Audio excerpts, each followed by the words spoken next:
just so obsessed with your relationship that you let your friendships go. It's just having an awareness that you want to hit all these 7 areas. So instead of balance, you might want to think of it as harmony. And now, Aye. I'm the captain now. coming to you from the K2 Studios in San Diego, California. This sounds great. You sound amazing. I always sound amazing. It's the world famous Everybody's hitting off like BFFs. Kris and Christine Show. Hey, what's happening? How are you doing today? Thank you so much for being here. And I am Kris. And I'm Christine, and welcome to episode 176 of the Kris and Christine Show. Oh, we are back, baby. We are back. I know it's been like almost a month. It's been a couple of weeks, but we have been busy around here. It is that time of year. Oh, it is the end of the year when it is extremely busy. And Christine is here in the flesh in the studio. Absolutely. And, we're just building up to the holiday season, but we wanted to hop on here. We wanted to get an episode out before Christmas and just tell you what's been happening in our lives. So what's going on with you, babe? Well, it's definitely been busy around here. I'm excited. This is the first time that we've had you have a week of vacation in the middle of December. And while it's been rough because you've been very moody, it's actually... Excuse me? Yes. It's been nice because we've been able to, go and have some dinners together, do some things. Zeke has been down here and we've been able to catch up and spend time, just the three of us together as well. And, I've really enjoyed it. Can we make that a thing every year? Wait, did I go on vacation? That you have a December vacation. Absolutely. I love vacation. As you might know, Vacation Kris is everybody's favorite kind of version of me. Vacation Kris is in the house, and I love a good vacation, especially being that it is closer to the Christmas season. Being that it is December, I love a good vacation in the middle of December. It gives you time to really slow down and just appreciate everything you're doing. Because I know when you're in the Christmas spirit and Christmas mood, you're always in a big rush to go and get stuff done. I get the decorations done. I got to get the shopping done. I can go to the mall and do stuff and get crazy. Especially going for those late night gifts on December, 24th, like some people do. Yeah, it's definitely allowed us to slow down. And I would say that so far of all of our holiday seasons together, even though there's been a bit of friction, it's been my favorite because I got to have you present more with me and the boys. Typically this time of year, things get slower for me at work and, you're working lots of hours. And so when the boys are here or when Zeke's here visiting, I keep them busy doing stuff while you're working. But we got to actually do some holiday entertaining this week, didn't we? Absolutely. For the first time since I've been here, Christine was able to throw a big party for her. Was your clients or was all it my wedding vendors that have worked with me? Yeah, all the wedding vendors in Christine's wedding venue and her wedding industry all came over to the house, and we had a big giant party at the house while I was on vacation. I know I had it last year and you weren't here, and it was a really fun party, but I didn't have as much fun because you are, first of all, you're the life of the party. Everybody loves you. Wait. You're always so tell funny. Tell me that again. I know. Really? You're so funny and you're very personable. And I feel like I'm the hostess introvert, but you are the one that can chat it up with everybody. So it was really nice having you. Yeah, we had people over. We had all kinds of mocktails that Christine made for everybody to choose what kind of drinks they wanted to do. What's a mocktail, you might be asking? Well, it's all the ingredients you would need to put into an alcoholic beverage without the alcohol. Now, if you want to use alcohol, that's great because Christine has actual alcohol bottles on the side next to the tubs of the quote-unquote mocktail. And those are fantastic with little berries and little kinds of fruit and stuff. It was great. Then outside, because it is December after all, it is getting a little colder. So we had the heaters on, the heater things outside. We had tables set up outside.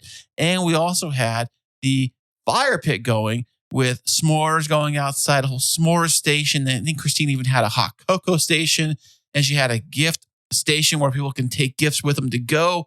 Christine is obviously she's a wedding planner, so obviously she has her when she does an actual like event like this or any event, Christine goes all out, and she did an amazing job. Oh, thank you, honey. Well, okay, let's walk everybody through. So when guests, it was an open house kind of a setup. So when you came into our house, of course, our front room is all set up like Christmas. We had our tree, and then we invited people into the kitchen area, and we'd moved our kitchen table up against the wall. So it was like close to the windows.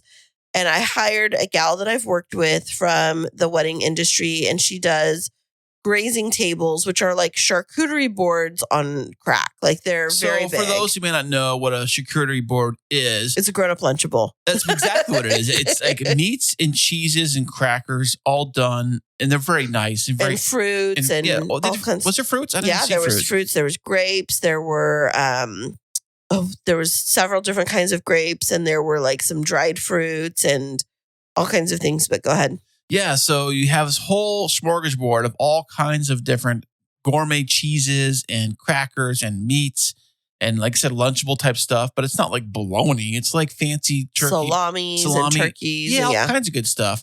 And it was all decorated, all nice on the table. In fact, when people came over to go to the party, they came over and they saw it. And they're like, wow, what is that? And they had to actually take pictures of it. Mhm. And they were like taking selfies in front of it.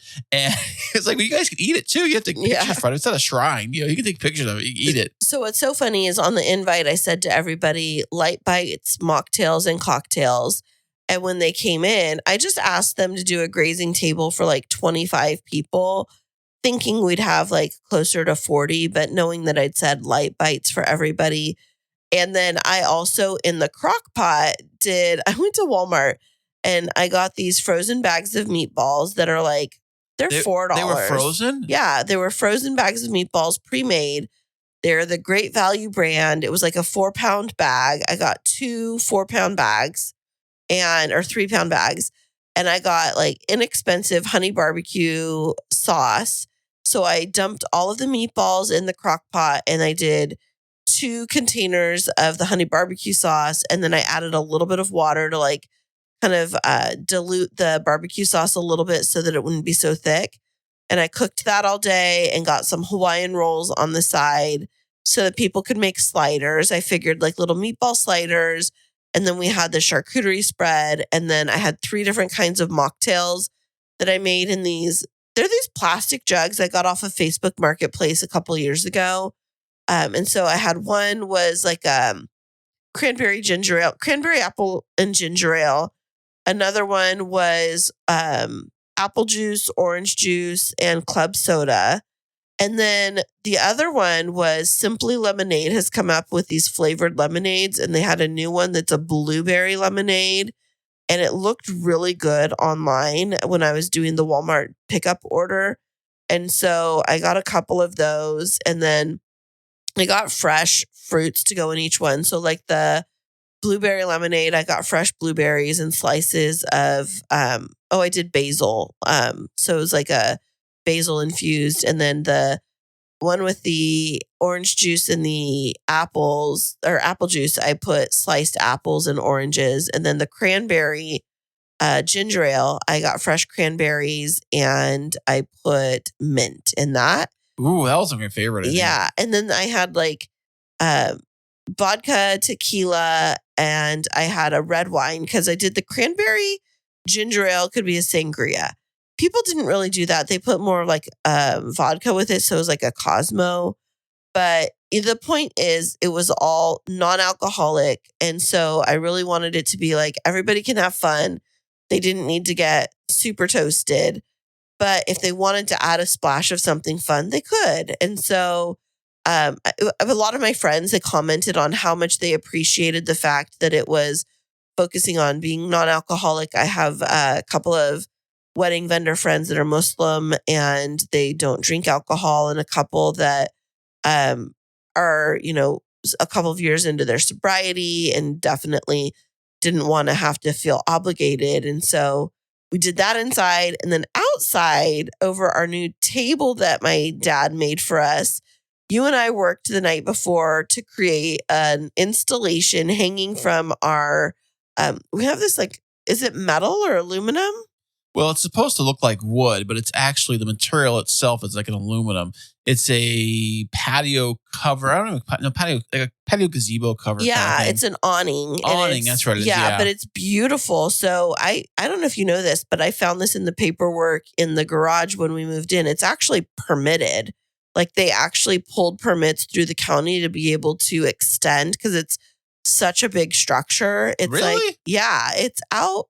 It's a solid 10 feet wide from our house. And then I think it has to be at least 30 feet long because that table is 12 feet long. Yeah, but I didn't think you need a permit for that. Yeah, you do. So I found the permits that they had because they put electrical out there and everything. Yeah. But we have this beautiful aluminum, very sturdy awning. And I told you, I was like, I want to do a hanging, I'm a florist, as well as a wedding planner. So I wanted to do something that was like festive and fun. And I had all of these disco balls left over from a wedding in April. And I had leftover garland from our Christmas decor. And so you and I got up on ladders. You went along during your vacation week. You were very accommodating to me. And we got up on ladders late at night, installed this Christmas garland, hung all of these different disco balls of different sizes over the top of our table. And then I created a garland on the table with disco balls and candles. And it made my wedding planner heart so happy. Oh, it did. It looked great. And nobody sat at the table though. I didn't know. Well, maybe because it looked too nice. And it was cold. Well, I had the heaters out there, but it is getting cold. I know it's not as cold as you are in your part of the neck of the woods. Hey, for San Diego, it does get kind of chilly during December. Yeah, it gets to like 60. No, it gets down to like 50, 40. But anyways, people are out there hanging out, sitting there, drinking and talking and chatting and mingling and hanging out more by the fire pit, doing that and stuff and everything. And I thought it was a great time. Everybody was there having a good time. Everybody was very appreciative of everything you've done and of us inviting them over to the house and chatting with everybody. So we did set up. So those were the first two spaces. But I do want to say we set up the studio. We moved the furniture really cute off to the sides. I had bought these little gifts that we set up on my workbenches. And then on one of the workbenches, which it's like this really fancy Husky brand workbench that you kind of adjust to different heights. I had a hot water percolator and a big container of hot chocolate mix. And I put out hot cups with lids and a bottle of Bailey's and a thing of like chocolate dipped pretzels. And so people could go out and make themselves hot cocoa, like a spiked hot cocoa. And then the last area that we had was set up around our fire pit. We created a s'more station and people could go and we had the sticks for them, the like metal skewers, and they can go and get all their supplies. And so we ended the night with everybody that has stayed around the fire pit with blankets, roasting s'mores, talking, telling stories about the wedding industry. And I loved it so much because for my entire adult life, I've dreamt of having a house like I grew up in where we could host people and have parties and get-togethers.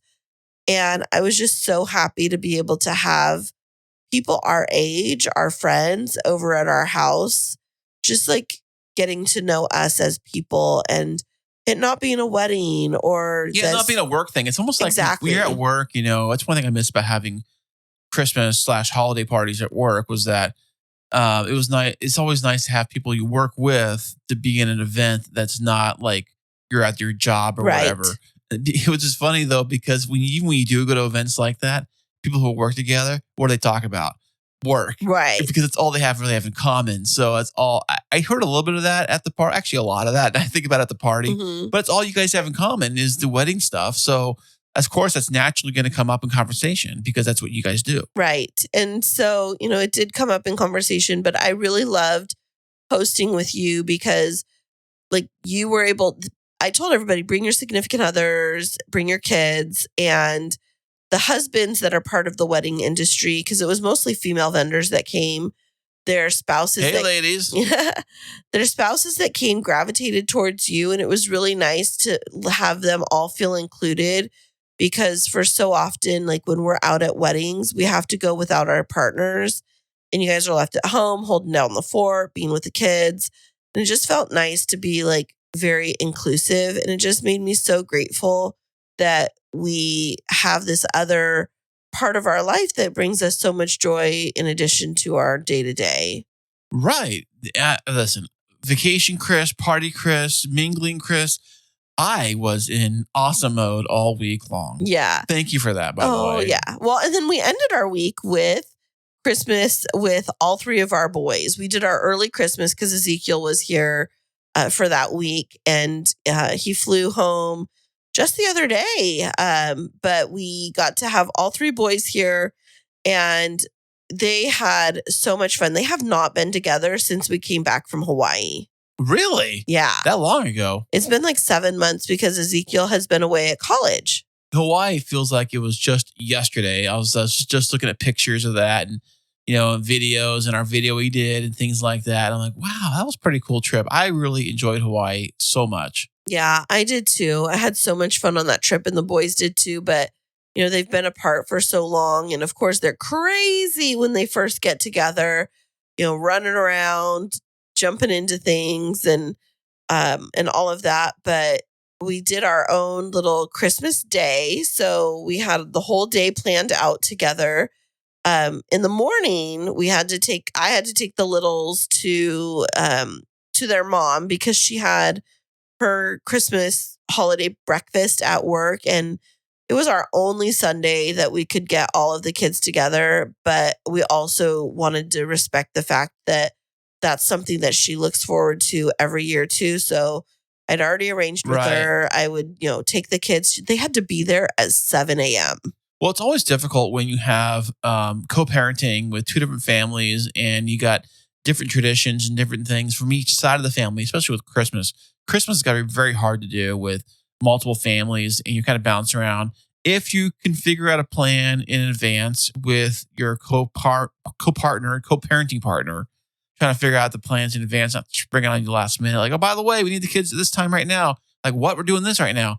So it helps if you have a plan with that. And it sounds like you did with my ex-wife. Thank you very much. Yeah, well, you'd been busy at work, and I figured she and I started a couple months ago because communication was not getting through you, quite honestly. Well, you should text me. I forget all about it. I know, because you've been working and your schedule is crazy. So it's not a dig on you, but she and I were sorting everything out. So I took the littles, and then as soon as we got home, they wanted to do Christmas. And I just said, gotta let us have our breakfast really quick because you all had breakfast. The three of them, or the two of them, had breakfast. So I brought home McDonald's breakfast so we make it quick. And then we did our presents together. And the boys had bought presents for each other, and that was really fun. Yeah, they love, what kid does not love Christmas? Every kid loves Christmas, and to have multiple Christmases with multiple families and multiple times with these kids we're having, it's like not just Christmas Day, it's like Christmas month. I know, really. They definitely do. And I think that's the benefits of them having the dual households is they get to like prolong Christmas.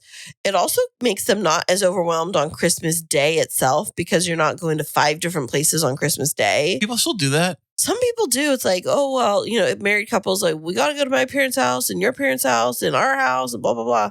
Well, we get to break it down. So we did Christmas Day, and we totally surprised our boys with 2 gifts. They kind of expected the trip that we told them about, but they absolutely did not expect the large gift that we gave to each of them. When they unwrapped it, they were blown away. Well, remind me what it was, because I'm trying to remember what it was. Oh, she holds up in her hand. So the kids had older iPhones. My 2 kids, Jacob and Mason, had iPhone 11s. Our littlest kids. From my spawn, as I like to say, had iPhone 11s. I also had an iPhone 11. It worked great, but they seemed to die and get hot and so on and so forth. So the kids were looking for upgrading. I upgraded a little while ago to an iPhone 15. For your birthday, for my I got birthday. it for you. Yes. Christina's the iPhone queen, by the way. She's like the iPhone fairy. And she gave me an iPhone 15 for my birthday. And then we surprised the kids with brand new iPhones. We got a great deal. I'm not going to go into it because the kids listen, but all this to say, they needed it. Their phones were not going to, the batteries weren't working anymore, and AT&T wasn't going to pay to replace their batteries. And It's so cheaper to get a new phone these days than get a new battery. exactly. That's the thing, is they were starting to phase out the 11s. It really had been a long time. And we had told the boys like 2 months ago, just wait till Christmas and we'll think about getting upgraded phones. Well, I completely forgot until like a week before we were doing family Christmas. And I said, oh, shoot, Kris, we promised the boys we'd get them new phones, but they totally forgot. But I didn't. And what's my number one thing? When I make a promise, I what? You deliver and you keep it. I keep it. That's 100%. I have to be impeccable with my word.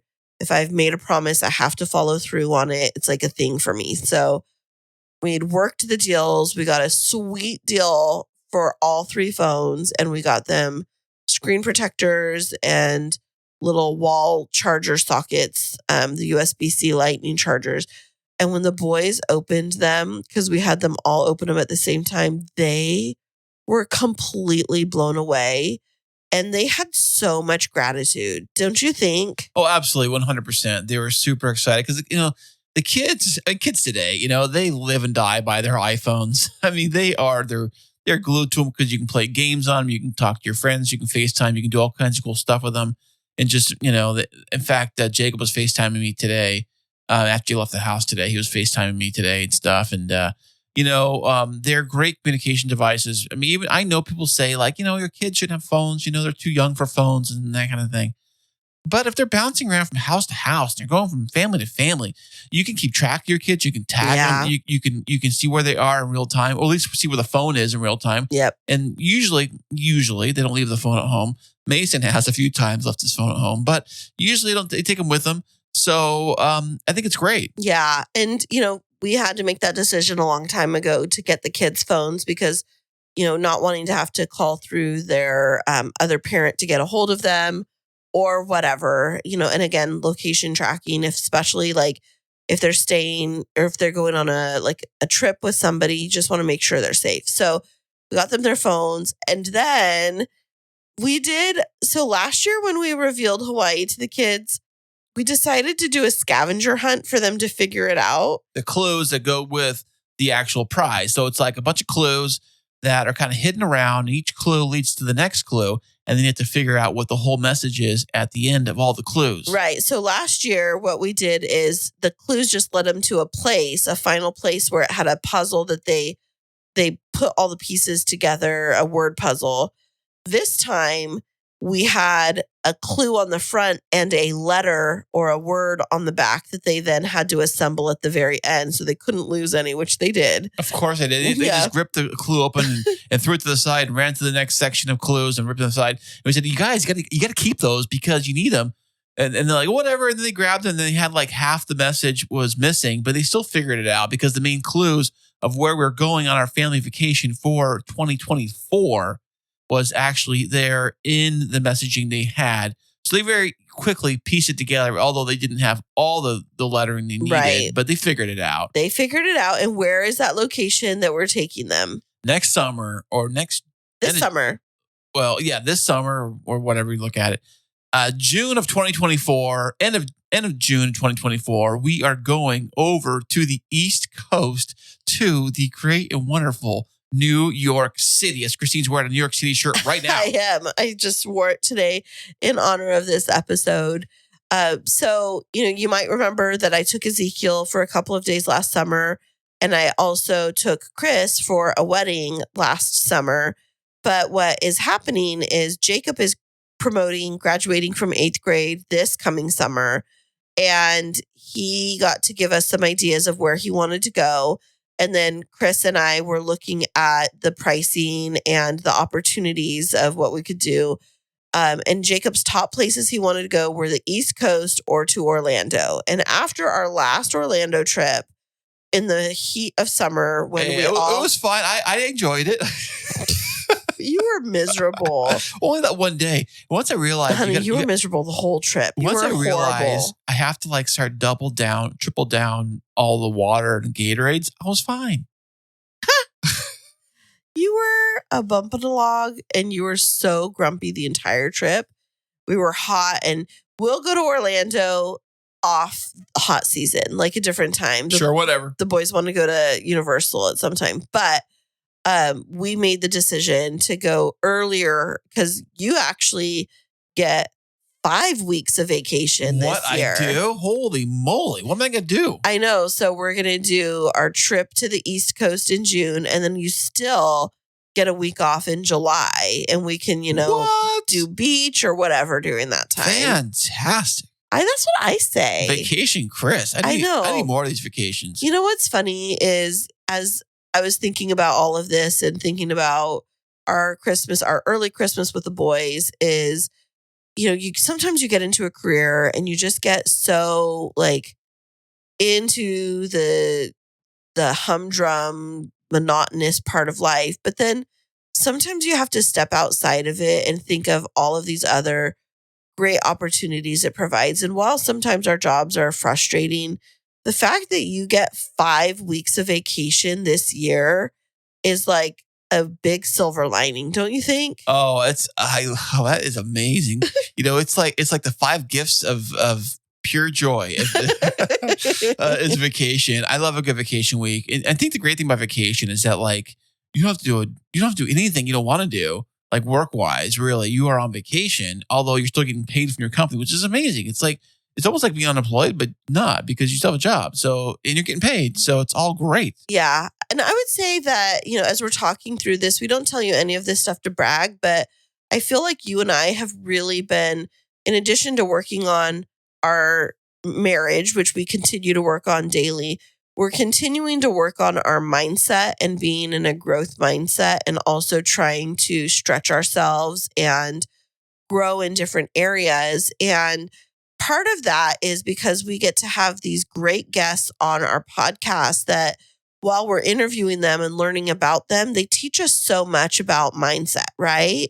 Absolutely. And on this very episode, we have Rebecca Whitman, who happens to be a life coach that teaches about the 7 pillars of abundance. And we're going to be back with her right after this. Enjoy listening to podcasts and ever wonder, can I make a podcast? But it seems so complicated, and good audio production can take time. What if there was a way to create an amazing podcast easily? Well, now there is. Introducing Podcasting Made Easy from Podtastic Audio. My production team will handle your entire audio production, allowing you to be the star of your show. This is Podcasting Made Easy. How easy? Well, so easy, you don't even have to press record. Now that's easy. Your listeners are waiting. Let's deliver. Sign up for a free strategy call today at podcasticaudio.com/easy. And welcome back, everybody. Today we have another fantastic VIP guest. She is an author, speaker, podcaster, and all-around rock star human being. Welcome to the show, Rebecca Whitman. Oh my God, thank you. What a wonderful honor it is to be here and spend a Sunday with you. Hey, Rebecca. How's your Sunday going for you so far? It is going so well. I had an amazing workout at F45, which I know you guys also have in San Diego with my husband, and I made us a healthy brunch. And then my new puppy peed right in the middle of the living room floor. Oh, well, that sounds exciting in a different way, but yeah. It's exciting. We just got this puppy 5 days ago, and she's a black lab named Indigo. So we're in the process of potty training her. So that gives our life a whole new dimension right now. That is so fun. We have a puppy that is 2.5 years old, and we still have occasional accidents like that in the living room. So Kris is our resident puppy cleanup expert. So if you need any tips, she just says, "Hey, honey, take care of that, would you please?" Well, I clean it up and my husband like rushes out, picks her up like mid squat and carries her outside. So we already have our roles figured out. That's great. Well, okay, so I have a question about F45 because I see people posting on Instagram about their F45 workouts. And I know there's there's a bunch of different movements in fitness, but there's the CrossFitters and then there's the F45 crew. What's the difference between the two from your perspective? Oh, I love this question. I've been on over 100 interviews. I've never been asked this question.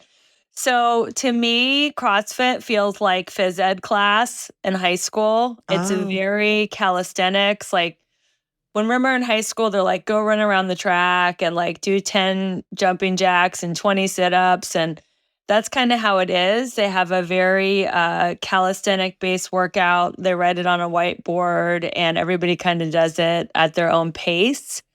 Whereas F45 is way more choreographed. It's like a HIIT training where they have, 9 or 10 or more stations set up at the gym and it's to music and like there's like a timer. You're doing like one exercise for 1 or 2 minutes. You take a break for a few seconds and then you do either the same exercise or go to the next station. And it's just to me it's easier, but you get like better results. Like CrossFit also has a Olympic lifting component to it where they have like really heavy weights and you're only, trying to do a few reps. Whereas F45 is more like sculpting lean muscle and you do like way more reps of medium to heavy weight. So it's just totally different. Like F45 to me is like going to a nightclub, having fun. And I'm not a CrossFitter, obviously. CrossFit to me is like a bad gym class in high school. So I'm sorry. That's just my opinion. I know all the CrossFitters are going to like send me hate mail now. I love that you guys love it, but it's just not exciting enough for me. Oh, I have no eggs in either basket right now. I just have walked past, we live near a CrossFit gym and I'll see the garage door rolled up and the people huffing and puffing and turning red and running down the street. And then I'll walk by an F45 and then I see people posting like going to boot camps at F45. And then you have Orange Theory, and it's like all of these different things have their different workouts, and it always makes me wonder, like, what type of human selects which gym and why? And you've really helped me have a better understanding, so thank you for that. Yeah, Orange Theory is great too. I love Orange Theory. I just don't love the cardio day where you do a 23-minute run on the treadmill. Oh, no, I would die. One day a week where you do that. But if you can avoid the cardio day, Orange Theory is great too, because you do get more cardio in than at F45. Wow. You guys are making me tired just hearing you talk about working out and running and more and all that.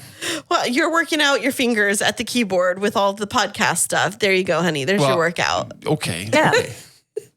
Well, Rebecca, where in the world are you joining us from today? I am right up the 405 from you in West LA. Look at that. That's awesome. Is that like close to LAX? I'm closer to Venice Beach. It goes Venice Beach, Mar Vista, and Culver City. So I'm in a little neighborhood about 3 miles from the beach. Look at that. Nice. That sounds very dreamy. Everybody loves to hear about what life is like living in LA. But big question, are you a native to the LA area or a transplant? I am a transplant. What? Long-time transplant. I moved here in 2001 and I actually moved here to pursue my childhood dream of being an actress. And I had small parts on huge shows like Friends, CSI, and 24, but I didn't quite get that big break. Although I just recently got a new agent, so you never know. But I spent my time here working at children's acting schools. And because I had a lot of time during the day, because kids' classes are in the afternoon and on the weekend, I started studying with great spiritual teachers like Michael Beckwith, Abraham Hicks, Wayne Dyer, Louise Hay, Marion Williamson. And that's where I really started to understand the law of attraction. And I started applying it to my finances. And I have been making six figures working part-time now for almost 20 years. Living the dream. That's amazing. And so you came here for the glitz and glam, and then you ended up moving into a different type of a lifestyle. But what was it that attracted you to the idea of becoming an actress? Well, it's funny.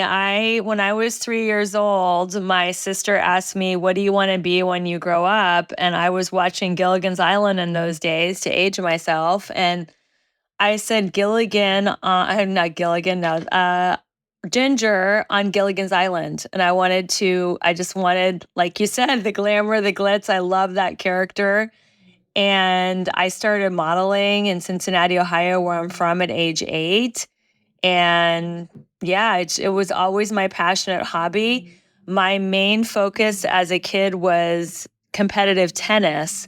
So I did voice lessons whenever I could and did a few vocal recitals. And I didn't really get into the acting until after I graduated college. But they say once you get bit by the acting bug, you never get rid of it. And that's why I'm like, if I don't go to LA and take my shot at Hollywood, I'll never forgive myself. So I'm just so glad that I had the courage to come here and go for it.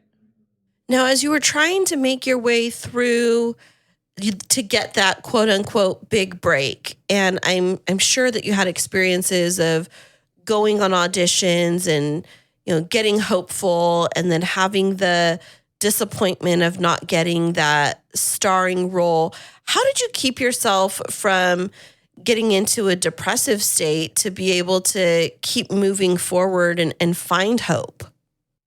Another great question. That's why I started to dive into these spiritual teachings, because it really was, there's a fine line between humility and humiliation. And I like to say that God loves me humble. And I feel like taking that journey with acting, it sculpted my soul in a way that nothing could, because I had to realize that it doesn't matter what the agents or the casting director or the producer think about me and my talent and my look. And it only matters what I think and what God thinks about me. And it made me so much stronger. And I had a new philosophy about rejection. I believe that rejection is God's protection. And I am a recovering alcoholic. And I just thought, you know what? Maybe if I would have gotten on that show or movie, rejection is God's protection. And I just know that what is meant for me will not pass me. And it just, at that time, it wasn't meant to be. And it deepened my faith. I love that statement. And I've used that before, especially after my first marriage ended and I went out into the dating scene and I was trying to attract the right type of person that I felt would complement my lifestyle. And, you know, I'd go on these dates and, you know, I'd get ghosted here and there. And my girlfriends and we started to say that mantra of rejection is protection. That wasn't meant for me. That wasn't supposed to be entering into my life. And so I love that you've carried that philosophy forward. I like it too. I never thought of it like that either, you know, because you always think, oh, I didn't get that job promotion or I didn't get that, whatever it may be. But it's probably for your protection. And it's interesting, and I'm not sure if you've seen this, Rebecca. I know that you have a lot of vast experiences, but the concept of rejection and how people internalize it says a lot about how they navigate the world. The person that sees rejection as, you know, becoming the victim of their circumstances versus rejection as something better is ahead for me can really inform a lot about how we navigate through life. Have you observed that in your experience? I really think, yes, for sure. One of my favorite self-help books ever is The Four Agreements by Don Miguel Ruiz. Mm-hmm. And I think not to take anything personally has been one of my biggest life lessons. And rejection is not personal. And I've even done casting director workshops and they're like, it's mostly not even about your talent. It's like somebody knows the producer, somebody's already been cast and this actor looks too much like another actor. Like there's so many different factors and it's not personal. So How many rejections do you typically get as a starting out actress, like percentage wise? oh my God. I would say if you book like 1 or 2 out of 100 roles, that's great. You know what I'm saying? And now I'm in business, different business pursuits. Like I'm in a network marketing company and I'm in the coaching space, which is super competitive right now. And there's so many coaches. And I feel like the experience with acting has gotten me so prepared and I can just keep forging forward. And now don't even think there is failure. I think I either win or I learn. Like I've gotten really tough skin from the acting thing. And I think this is why I am able to be successful in the business pursuits that I'm doing right now.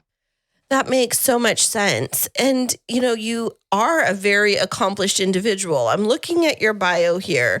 You've been an international best-selling author. You have a top 5% globally rated podcast. You do keynote speeches where you're sharing the stage with very prominent individuals. You're making this 6-figure income. What do you think is your recipe for being able to navigate life with such success without becoming overly cocky?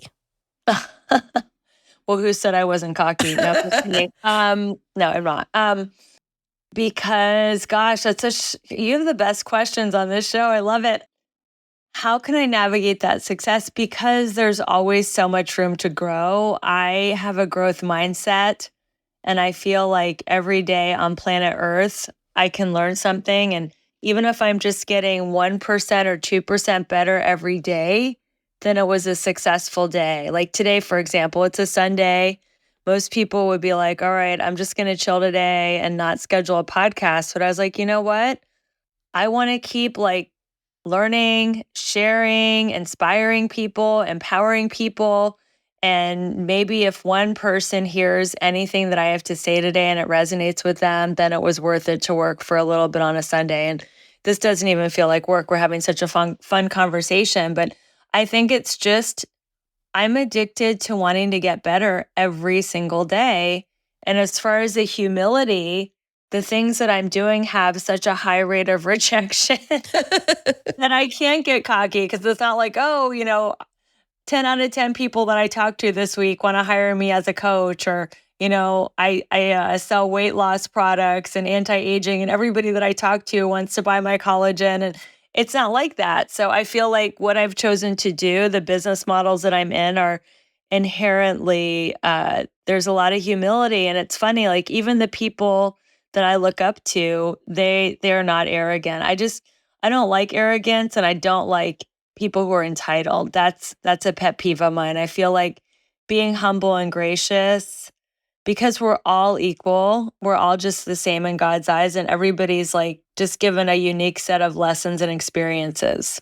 So, Rebecca, you mentioned a lot about this 7 pillars of abundance. Speaking of abundance, what does that even mean? And can you explain what that is? Sure. So a few years ago, I was in a really painful marriage and it was verbally abusive. And 3 years after getting married, I filed for a divorce. And the same exact time that my divorce was proceeding and I was paying for my lawyer, my ex-husband's lawyer, I was paying for his living expenses. There was a lot of financial pressure on me. My dad was also dying in a nursing home.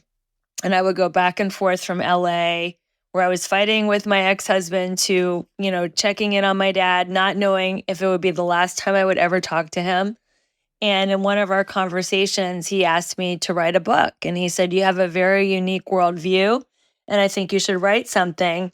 And my dad was buried on a Wednesday. My divorce was finalized 2 days later on a Friday. And fast forward to 6 months later, I'm sitting across the desk from my financial planner. And he said, Rebecca, I know you lost your dad in your marriage this year, but you're having your best financial year ever. And I think you should write a book and teach people what you did. So I looked at my life and I realized that there were 7 key areas And when I have alignment in these 7 areas, I can be resilient. So the 7 pillars of abundance are spirituality, fitness, emotions, romance, mental, social, and financial.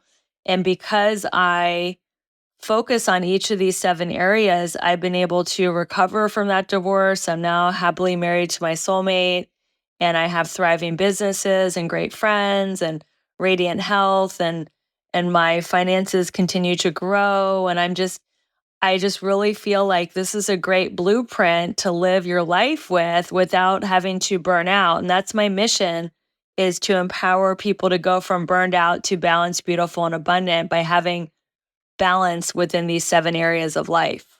So, building off of that, Rebecca, how challenging is it to keep balance in all of those 7 pillars simultaneously? Because I'm coming at this and I'm thinking, okay, so Kris and I, like, we're business owners, we work, we're parents, we're navigating marriage, financial stuff, and trying to keep all of those plates spinning and completely in balance can feel so overwhelming and very taxing. So what does it actually take to kind of even out your life so that it doesn't feel like you're having these constant, like riding these ocean waves that are crashing into you when one of these different pillars gets out of alignment?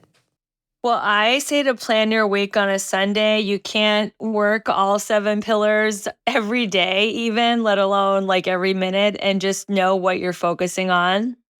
So, for example, the spirituality, I do that with a morning practice. Every morning, I write in this amazing abundance journal, which I'm going to gift your listeners. I'm so excited for them to get their hands on this. I do an abundance journal.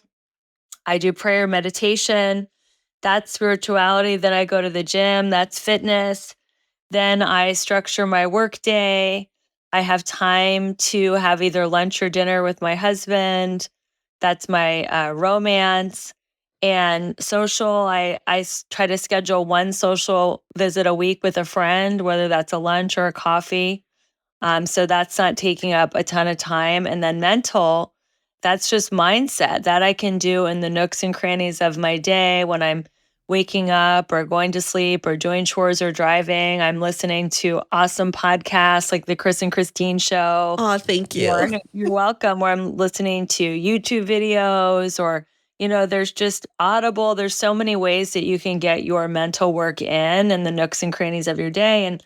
And that's kind of how I structure my week. So it's not like doing everything all at once. It's just knowing that you want to touch each of these 7 areas every week and just be aware. You don't want to be like a workaholic and have no time for the gym or, just so obsessed with your relationship that you let your friendships go. It's just having an awareness that you want to hit all these 7 areas. So instead of balance, you might want to think of it as harmony and thinking of all these areas as different musical instruments. And sometimes one instrument takes a solo and the other times they're all playing together. And it's more like harmony than balance. So, Rebecca, how would you get someone to, I wouldn't say motivated, but more dedicated to just start because they may be just sitting around and just, they're kind of, my mom used to always say a lump on a log, Yeah. Doing nothing. Like, how do you motivate someone to even get started with something like that? Wow. Well, if they're a lump on a log doing nothing, they're probably not feeling a lot of energy. That means their nutrition is off. So I would tell them to clean up their diet, to practice what I say is H&M, not the discount clothing store, but hydration, nutrition, movement, and get their energy flowing and their endorphins up so that they can motivate. And if they are overwhelmed by that, maybe just start walking 3 days a week and drinking half their weight in ounces of water, getting hydrated, trying to get off the sugar and the processed foods, which definitely slow down your energy. And I would say getting a morning practice. So I met this woman, her name was Janet, at a 12-step meeting, and I didn't know her. And she sat down next to me and she's like, "This is how you write in a God journal." And I never saw Janet again. I really think she was an angel. And I've been using her journal prompts like every morning for almost 30 years. And They've Wow. transformed my negative thinking to positive. They've helped me celebrate my wins, celebrate other people's wins, look at my gratitude, look at things that are causing me anxiety that I want to let go of. And I've added a few prompts of my own, and I've been doing this abundance journal, and it's really a motivating way to start the day, which is why I wanted to gift that to your listeners. So if you're just stuck, you might want to start with that abundance journal to see if that can help get you unstuck. I love that. I'm going to be downloading it and definitely going to be working on that because I know that there's areas of my own mindset that I need to work on. Is, as you were saying, the parallel of the pillars to harmony versus balance. I think that hit home with me because as a woman, a career woman, we tend to hear like you have to keep balance in all of these things. And so it feels like you're constantly struggling to give everything equal attention. But I think even just that concept of harmony relieves a little bit of the pressure and the guilt when things kind of, when you have to pay more attention to one thing versus another. And an example of that is, when I find the need to take time for self-care, and there's that guilt that comes up where you kind of feel a little bit selfish, like, oh, well, I should be working on or in my business right now, or I should be with my spouse. So how is it that you navigate around the conversation of taking time for self-care? Well, first of all, I would tell your listeners to take the word should out of their vocabulary. Could have, would have, and should have are words of perfectionism. And as a recovering perfectionist, I used to beat myself up a lot. And I found that it wasn't helping my mindset and it was making me really unhappy. So I would say don't should on yourself and be all in for what you're doing and don't have any guilt. Like if you're on a date night, don't check your phone for work. If you're working, set a boundary with your spouse, or if you have kids, like I'm going to be working for the next hour in my office, please don't bother me. Mommy's working. And just to have boundaries around your time, and then when you're doing it, like really really do it. I think we all have ADHD because we're getting pings and dings and notifications. And they say a goldfish has a longer attention span than a human right now. We've all been so, just programmed to like be distracted. It's really hard. Even when I tell myself I'm going to focus, I'm tempted to check my notifications. So I'm a big believer in a method called the Pomodoro method. Oh, I love And that. yeah, it's 20 minutes of work, 5 minutes of rest. Wait. And Is that the equation? Would that work for an entire work day, like an 8-hour day also? I mean, I like to do 25 minutes of work and 5 minutes of rest, and that's like an hour. And I break my days into power hours. So I decide, okay, I'm going to put this many power hours, on this project. And that's what I'm going to be focused on. And yeah, when I use the timer on my phone and I time it for 25 minutes, I'm like, okay, don't check your Facebook, don't check your email, just do this task for 25 minutes. And then you have 5 minutes to do whatever, stretch, go to the bathroom, pet your dog, check your social. And I think it would work magically for an 8-hour work day. Okay, Rebecca, I have to tell you, I swear by the Pomodoro method. And for all of you listeners out there who have never tried it before, it 1 billion% works in all aspects of work life and in school life too. So when I was in the home stretch of my doctoral work, and so many of my school friends and I were struggling with the quote unquote motivation. It's like, you just have this huge project, this writing project that you have to complete, but it feels so overwhelming. And I had a friend just tell me, try using the Pomodoro method. And I was like, well, what is it? And so I started implementing it like that day. And I will tell you, it was less than 2.5 weeks before I had my entire dissertation written, all of my data analyzed, and I didn't feel like I was overworking myself. I just had to start that discipline of, powering through and hyper focusing for 20, 25 minutes, giving myself a little break to get a snack, bathroom break, check my phone, getting right back to work. And I do that now when I'm working on my business as well. And it's really life-changing. It really is. It's a game changer, the Pomodoro method. If there's anything that you're dreading doing, like writing a dissertation or even cleaning out your closet, it's like you can do anything for 20 minutes and use your timer on your phone, and 20 minutes goes by so fast. Absolutely. And I think it's definitely a procrastinator's friend for any task that they're avoiding that feels painful. Because that's the thing that I would find is when there were things that I wanted to do that didn't give me positive endorphins, was when I would find myself inserting anything else in my life. And then it's like, again, then the shoulds and the coulds start to creep in. But then you insert this little strategy into your life and it definitely helps. So thank you for that tip.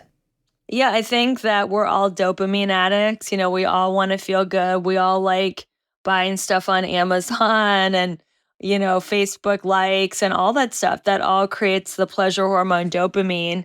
And when we know something that we're going to do is not dopamine producing, it's like procrastination. Oh my God, taxes. Like, don't even get me started on that. So having the Pomodoro method is your friend if you're a dopamine addict like me. Yeah, I know I'll sit here and I'll just wait. I could be working on this episode or this podcast interview or something, and I'm like, I'm just scrolling around YouTube or I'm just scrolling around other things, and next thing you know, it's like that hour's gone. I should have been using it productively. Or there's times I get in here and I'll just knock something up, and then Christine's telling me, "Hey, you've been in the office all day. What are you doing?" So I don't know. Maybe I just go in all out, all in on whatever. Hyper focus for sure. So Rebecca, I have some questions for you around like work and, finding fulfillment in your occupation. So here's what I want to set up for you. Kris and I, we like to read a lot of current events, and we've been reading phenomenons about quiet quitting and people. It's called quietly quitting. Quietly quitting, but also the phenomenon of quiet quitting, where people are trying to do less and less because they're feeling unfulfilled in their job, but they won't just quit because they feel trapped and they don't have a plan B or anything to fall back on. So what suggestions would you give to our listeners around how to build your dream life by building up a plan B for yourself? Yeah, well, I actually have a signature program called Create Your Six-Figure Side Hustle, and it is for quiet quitters. Most people are quietly quitting because they got a taste of freedom during the pandemic. Oh, the good life, huh? Yeah, they're like, I kind of like, not driving in rush hour traffic and sharing my cubicle with that guy who has BO. And I like not dealing with water cooler politics. And I kind of like not having a boss, write me up for being 5 minutes late. Like working from home in my pajamas is pretty cool. So they don't want to go back to work. And I think a lot of workplaces are realizing that, and they're creating a hybrid situation where people can work from home a couple days and from the office a couple days, which is really smart because they're retaining employees that way. But I think the best thing to do is not to quit your job, because your job is giving you health insurance and it's creating stability for your family, but to create a side hustle. And you can either have multiple income streams, or if you really hate your job, when your side hustle gets to a certain level, you can then quit your job. So that's what I teach, is having a side hustle. Yeah, having a side hustle, but how do you balance a side hustle? Because I know sometimes when you start off with a side hustle, you're so excited. It's a brand new toy, and you want to just invest all your energy into it. That sometimes, not saying always, sometimes it does affect your real job, your performance there. How do you balance those two? Is it a new toy like Clean Feed Radio is for you? Yeah, pretty much. I'm just kidding. So yeah, I mean, when you start something new, it's exciting. That's why I like to call it a passion project. So you do your job. Actually, it's so funny because when you're passionate about your side business, it like spills into your job, 'Cause how you do one thing is how you do everything. So if you have passion in your life, you're going to be better at your job if you can take that passion into your job. If you're not like resentful, like, oh, why am I at my job? I could be like working on my passion project, but like, I'm so excited because after I get home from work, I'm going to get to do, my side hustle for an hour. So I think it's just getting excited again that you have something in your life that's creating passion, and then planning your schedule out. I like to call them power hours. How many hours a week can you devote to your side hustle, and schedule them, put them in your calendar, and then stick to them? Because it's easy to stick to your work schedule because you won't get paid or you'll get fired if you don't go. But when you're an entrepreneur and you're your own boss, all you have to do is look in the mirror and say, can I have today off? And you look back in the mirror and say, yeah, you can. So it's a lot. It requires a lot more discipline and focus to Definitely. meet that calendar when you're an entrepreneur and stick to those power hours. It kind of reminds me when I was in college years and years ago, how like going from high school into college is that they don't take roll call. Like they don't care if you're there or not. It's kind of the same thing. It's like, wait, I can not show up today and they're not going to do anything about it? What? Exactly. I was always surprised when people didn't show up for a class because I really like to learn. I guess I'm a nerd, but I also went to Princeton, and I know like the per class was very expensive for my parents. So I'm like, I better show up. Oh yeah, definitely. If you didn't, your parents, you're so pissed. Yeah. So, Rebecca, when we think about that, moving to having the side hustle and simultaneously having your main job, what about when you want to make that leap so that your side thing becomes the main thing? How do you even get started with manifesting that, sending that out into the universe to be able to attract that into your life so that it can sustain you and your family financially? Yeah, well, I like how you use the word manifest, because I call myself not a life coach, but the magnetic abundance mentor. I really think it has to do with believing in it first. If you believe it, you can achieve it. And then it is hard work. You can't just sit at home on a meditation cushion and visualize, although visualization is important. It's called a side hustle for a reason. It does take a lot of discipline and hard work. That doesn't mean it's not fun. And I think it's about your own comfort level. Like if you feel like you can pay your bills and pay your insurance and then have some cushion with your side hustle, then it's time to switch and then do your side hustle full time. But I don't see, a lot of business coaches say, quit your job, max out your credit cards. You got to burn the boats to take the island. Burn the boats to take the island. Yeah, that's literally a quote from a famous business coach. I'm not going to say who. And they say to put yourself in a do or die situation, and that will force you to be successful. But I teach women especially to be magnetic. And when you're in your feminine energy, you are calm, you're elegant, you are attracting using the law of attraction, and you're not pushing, chasing, running, exhausting, and depleting yourself. And I don't really think that that's a fun way to do business. Like if I don't get this client or this customer, then I'm not going to get to eat next week. Like that's a turnoff, and people can smell fear. So I tell people, just do your side hustle and come from contribution, not desperation. And then when your side hustle has enough stability, then you can switch over. That is totally speaking to me right now. So our journey is we just entered into year 3 of my business that we launched, and Kris also has a business as well. And my business has been very lucrative and successful alongside my full-time career. And I get questions from my work colleagues and from family and friends on almost a daily basis of, well, are you going to leave your main job for your side business? And my statement to them always is, I don't want to put that business in a place of it having to provide, because in the event that it doesn't provide, then I'm going to operate from desperation. And I'm in the wedding industry, and nobody wants a desperate money hungry wedding planner. They want somebody that's in it for the joy and the experience. And so I And the think creativity. And I mean, I feel like when you're desperate, your creativity is compromised too. absolutely. And so backing up just a little bit, you talked a couple minutes ago about like mindset and these like limiting beliefs and believing that you can do it. For that person that's out there right now that's trying to build their business, but has, through a lot of life circumstances, they've experienced a lot of hardship and just feel like nothing good ever happens to them in their life. How would you encourage that person to shift their mindset knowing that life has been rough for them?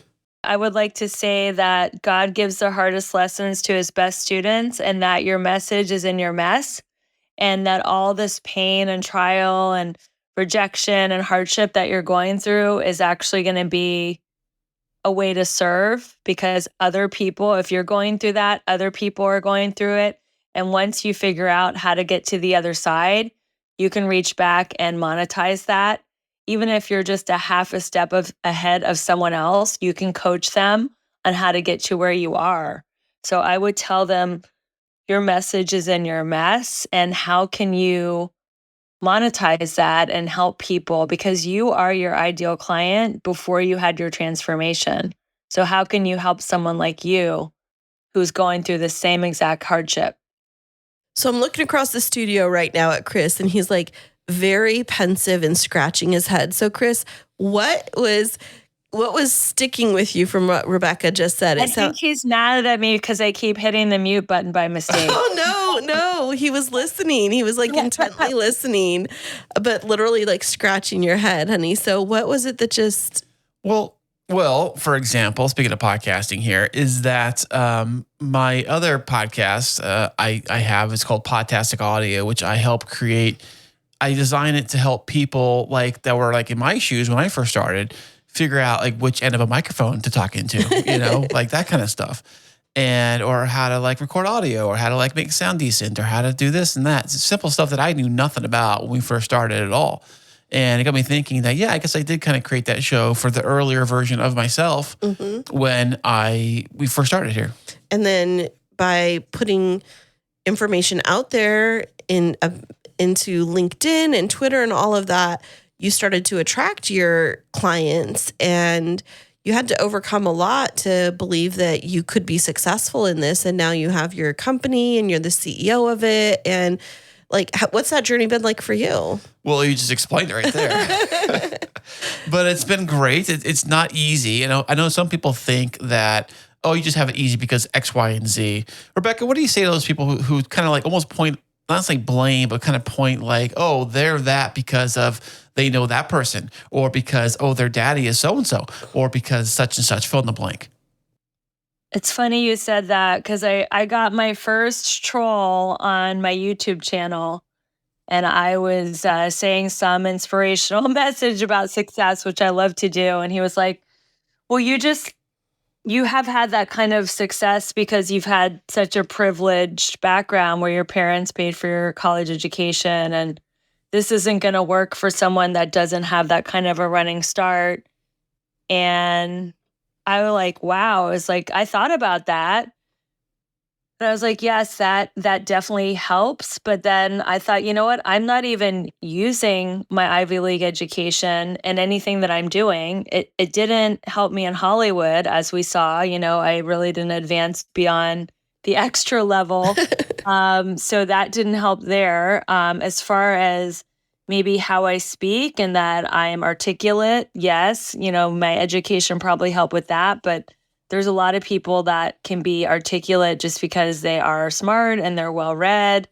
And as far as my different businesses, like I said, I have a health and wellness business, which is, promoting products. It doesn't really help there. It's all about just caring about people and being a consult for their wellness. And it's not like tons of people from my college.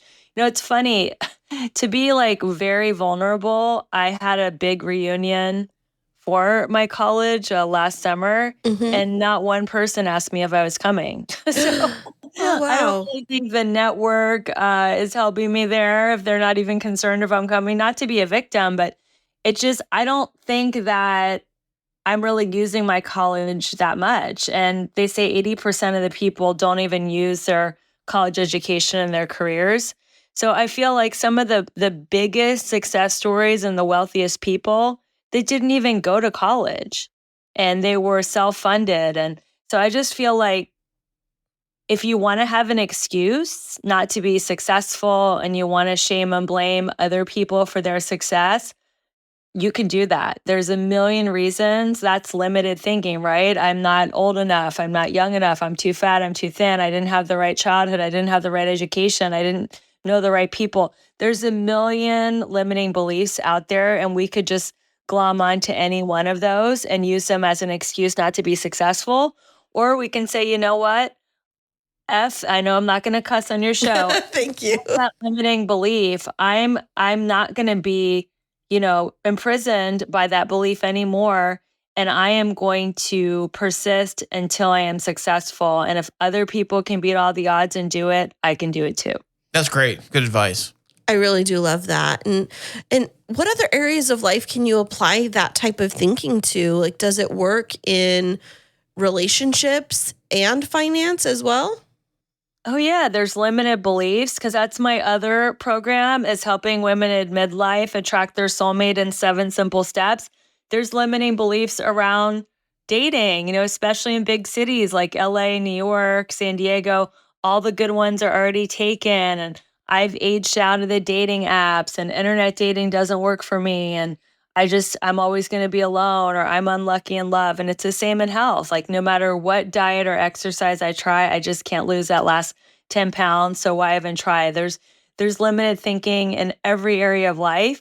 And if you drill down and you ask yourself, what really is my limited belief? And you can figure that out, then you can turn that into an affirmation. So instead of saying all the good guys are already taken, you can turn that into there's plenty of men out there that would love me. Or you can say, I just can't lose that 10 pounds and say, I easily and effortlessly release 10 pounds. So I'm a huge believer in affirmations. In my book, How to Make a 6-Figure Income Working Part-Time, there are 21 affirmations, 3 affirmations for each of the 7 pillars of abundance. And those will get you started on affirmations if you don't want to figure out your own. So if Kris and I were wanting to incorporate affirmations to help us with our businesses, what types of things could we start saying to ourselves to help us with our mindset? I have more than there's 3 ways to start an affirmation. It's I am, I have, I am able to. So I am enjoying my 7-figure business with Kris. I am able to easily and effortlessly have more clients than I could possibly service. And I have, did I say I have or I'm able to? You said I'm able to. Yeah, I have a bank account that has X amount of dollars in it, and I'm so grateful for it. So any of that.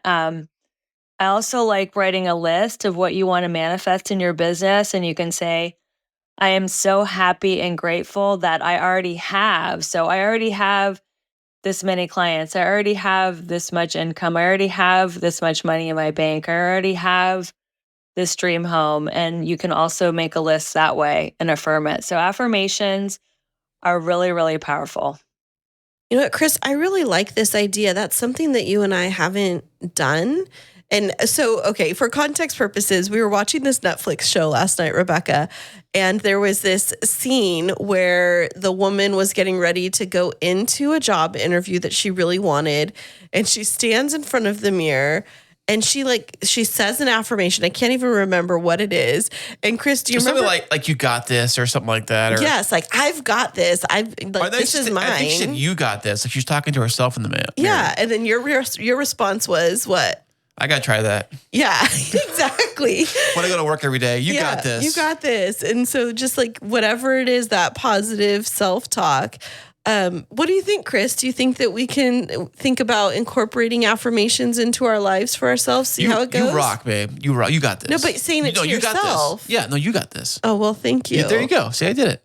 I meant for yourself, but I think this is something that I would like to incorporate into my practice because it's so easy to get caught up in, all of what life has for us, and it feels heavy at times, and to forget to. My little sister gave me this analogy of like blowing up your own balloon, and other people can come and like squeeze it, and life circumstances can. They'll pop it in a heartbeat. Right, but being able to pump yourself up literally, and I think affirmations is a great way to do that. Affirmations is a great way. And I like what Anthony Robbins said. He called, when you put affirmations to movement, he calls them incantations. So when I'm at the gym, I'll like put an affirmation to like my workout moves, like I am enough, I have enough, I am willing to set myself free. That is a great affirmation I have around my limiting belief of feeling like I'm never good enough. So that is, if you incorporate them in your walk, as you're walking, you're saying your affirmations, or even cleaning. Like if you add, I don't care if you are soaping yourself down in the shower, like add a little bit of movement to the affirmation and it becomes an incantation. I love that. And then you just carry that with you and it just starts to move its way throughout your body. And I don't know, it just changes your outlook, I think, when you start to speak to yourself with kindness and with that positive mindset. It's really hard for negative energy to make its way into your life. It's true. Kris, you're arguing with me. He goes, Mr. Negativity over here. Well, if you surround yourself by negative people, then, sometimes I'm around people I know this happens at work or different place. I'm not pointing anyone out in particular, but there are some people in my circles that for whatever you tell them, even good news that I've done, they just don't want to hear it. You don't have to not say their name, because don't worry, they're not listening to your podcast. They probably, they hate listening is what they're doing. That's what they do. But I'm saying that like they want to poo-poo in your Cheerios, and even though you're having a good day, I did this, I got this accomplishment, and I did this and that, and they're like, whatever, I don't care. Or even worse, how do you come back from that? You got to know your audience. You cannot share your wins with someone who is not happy for you. And I've made that mistake too. Talk about popping your balloon, right? Because they're not happy for you, because you're a mirror for them. Your happiness and your success, they see that as a reflection against them. And, why am I not getting that? So it's so important. That's why social is one of the pillars of abundance, to have friends that are actually a little bit ahead of you. If you find somebody who has what you want and you do what they did, you can get what they got, whether that's a coach, whether that's a community. And if you're in a group where people are achieving big things and they are supporting and cheering you on, it's just going to make such a big difference. And what about for that person that doesn't have that social circle, and that is a pillar that they're struggling with? How do they even widen their network to be able to attract that kind of friendship so that they don't feel like they're constantly surrounded with that negativity? Find your tribe. There's a million Facebook groups out there. I have actually a free coaching call, a group circle for women every Tuesday at noon Pacific, 3 Eastern, where I just create community, accountability, and support for people. You're welcome to join in. That will be in my Linktree link that Kris and Christine will share. Find your people. Like, I don't care if it's a biking club, a hiking club, any place you feel where people are being positive and like-minded, find them, because usually the friends that we have at the beginning of our transformational path are not the same friends that we're going to have as we move on the path. When I was first starting out in affirmations and transformation, I was a part of the Ain't It Awful Club. And my friends and I complained about everything, complain about the weather, complain about dating, complain about this and that. And then when I started to get more positive, I was like, oh my God, I don't want to complain anymore. And I don't want to listen to anyone complain. And then you kind of evolve out of certain friendships. And it is painful because I love like long term friendships. And I do have a few long term friendships, but there are many friendships that I've had to gracefully walk away from because they no longer serve me. So that's one of the things I teach my client to do. If a relationship, a friendship is draining your energy and is making you feel less than, then you can walk away and love. That's really sage advice. And I think that just giving people that permission, it just can release the pressure valve to be able to envision your life differently with different people and to see yourself successful in those different areas. And so, with that, Rebecca, where can our listeners find out more about you? You mentioned coaching, you've mentioned courses. How can they get connected with you and start their whole life transformation? Yes, well, this has been such an amazing conversation. I'm so glad we did this. And I would love to continue the conversation with your listeners. So you can find me on Instagram, Clubhouse, Twitter, Threads at Rebecca E. Whitman. You can go to my website, Rebecca Elizabeth Whitman, that's Elizabeth with a Z.com, where there's all kinds of fun things. You can get a free workbook, Find Your Meaningful Magnetic Purpose. You can take a quiz to see where you're in and out of balance in your life out of the 7 areas. And there's also the Abundance Journal, which I'm gifting to your listeners.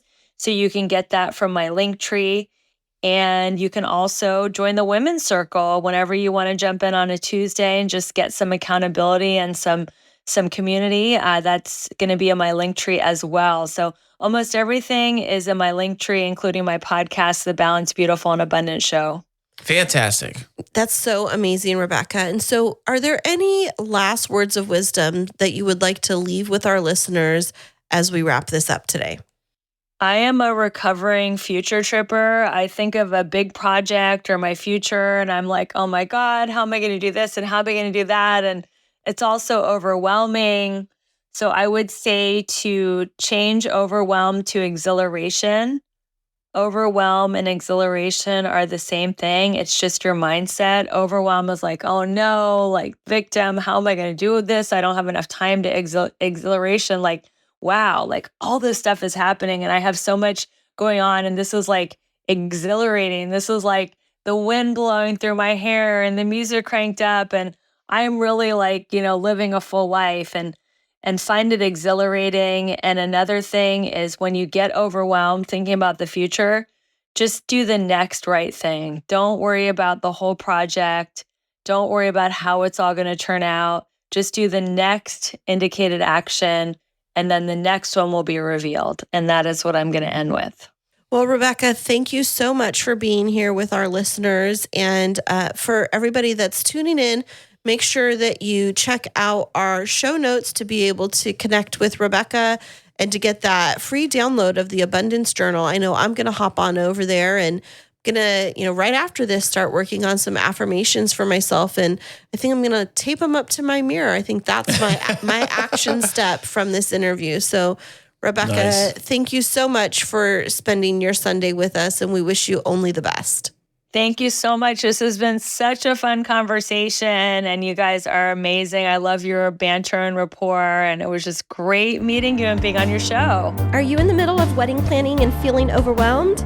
There's no need to fret, my friend. Christine Smith Designs is here to rescue you. Offering wedding planning, coordination, and wedding floral design services, let us help relieve your stress and make your wedding day dreams a reality. Visit us at christinesmithdesigns.com. That's KRISTINE smithdesigns.com and request a free consultation. You'll be so glad you did. That was so fantastic. I loved hearing from Rebecca and about her perspective on manifestation and attracting to your life really what it is that you want to do. I just found her very intriguing. Fantastic. I did too. That was great. And thank you so much, Rebecca, for stopping by.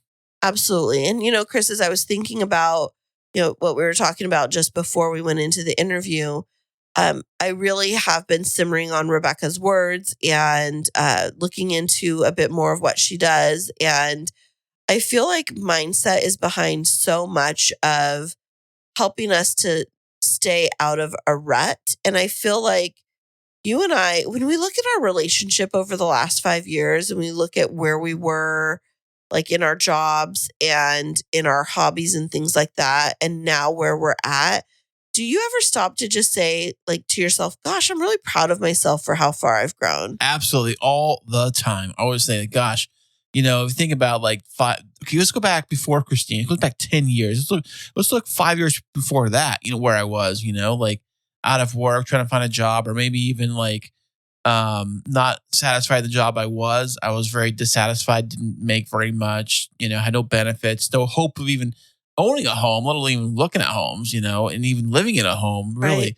Trying to find, what apartment I'm going to move into, and will I be able to stay in this apartment, or if they're going to kick me out, or is the lease going to expire, or so on and so forth. Like it has happened. It makes it very frustrating, and I'm very appreciative of everything we've earned, and we've actually created and overcome, because in that 10-year journey, that's a really good timeline to reflect on, because 8 years ago was when my life basically imploded after my separation and going through a divorce and having to rebuild everything. And now looking at how far we've come, I think it's a really great encouragement to anyone out there who, especially during the holiday season, which can feel so heavy with so many expectations and, getting ready to go around family, and especially creeping up on Christmas where people are like, oh, so are you married? Are you having kids? Oh, what, have you figured your life out yet? It can be a really hard time where you feel like, gosh, I'm never going to get past this. My life's never going to be different. Let's stop that destructive thinking and remind yourself that anything can change when you put your mindset in a place of realizing that you're worthy of great things. You're worthy of having an abundant life that is fulfilled, where you feel joy and happiness. And we're here to encourage you in that. So definitely keep tuning into this podcast, because we're going to continue to keep bringing you really quality guests. We have a great another guest coming up next week. And I think that this is really great to help us reframe our mindset around the holidays as we get ready to get into a new year, new you. Let's just do this, right, Kris? Oh, look at Christine. Words of wisdom for Christine. And we are back, baby. We are back. Absolutely. And so where can our listeners find out more about us and our guests? Yeah, you can go over to our website, which is chrisandchristineshow.com. And if you can't remember that, don't worry. You can spell it any way you like, because it'll send you right on over there. Absolutely. And on that website, you can find out all about the Kris and Christine Show. If you are interested in launching your own podcast, as we're getting ready to head towards the new year, you can reach out to Kris and Podtastic Audio and his services. Or maybe you just got engaged and you're looking at planning that wedding. You can also, you can also hit me up at christinesmithdesigns.com. And we are so grateful for you. Thanks for listening in. And we can't wait to join you next week when we talk all about Christmas. It's coming, right, Kris? Absolutely. And we'll be back with you next week.